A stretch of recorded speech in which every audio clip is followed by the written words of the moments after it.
Мектеп білімнің қайнар бұлағы, әсемдік пен ізгіліктің ордасы. Абай атындағы нөмір 4 мектеп лицейі 1986 жылы ашылған. Бір айтқаны бір елге мұра болар, қайран біздің бабалар, ғұламалар дегендей, мектеп ұлтымыздың мақтаны. Данада, дара тұлға Абай есіммен аталады. 1989 жылдан бастап қазақ тілінде оқитын сыныптар ашылып, білім беру үрдісі екі тілде жүргізіліп келеді. 1995 жылы мектепке қалалық кеңестің шешімімен Абай аты берілген.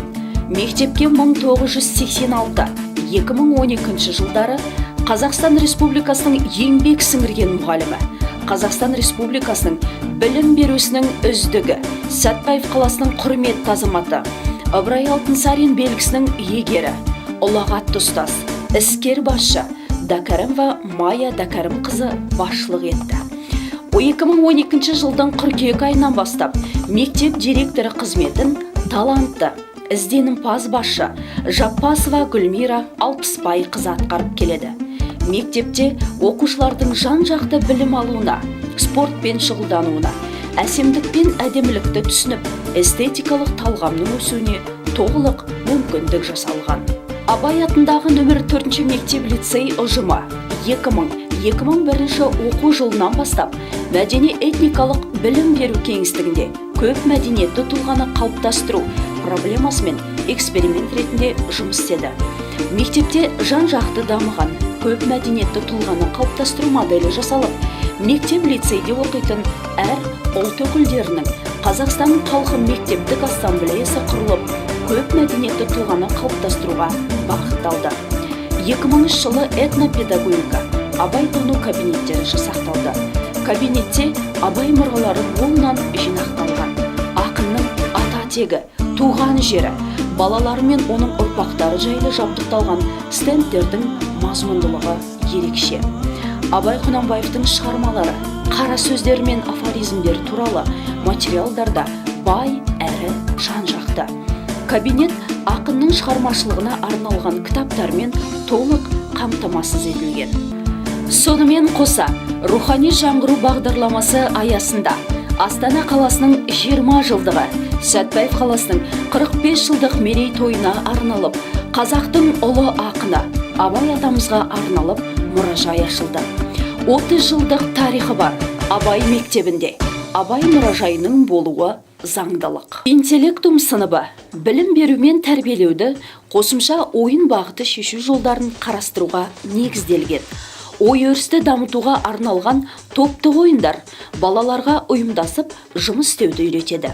Білім беру бағдарламалары оқу жаттығу негізінде жүзеге асырылады. Биылғы оқу жылында мектебімізде салтанатты түрде IT сыныбы ашылды. Бұл цифрлы Қазақстан бағдарламасы аясында жүзеге асып, Нұр Отан партиясы қолдау көрсетті. IT сынып заманауи компьютерлермен жоғарғы жылдамдықты ғаламтор, қажетті веб бағдарламалармен қамтылған. Оқушылар әртүрлі бағдарлама арқылы білім көкжиегін кеңейтеді.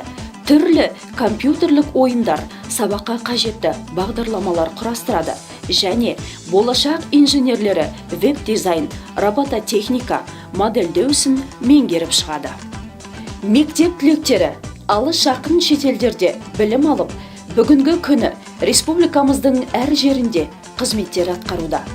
Қазақстан Республикасының композиторы, белгілі әнші, формат тобының мүшесі Қайрат Байекенов.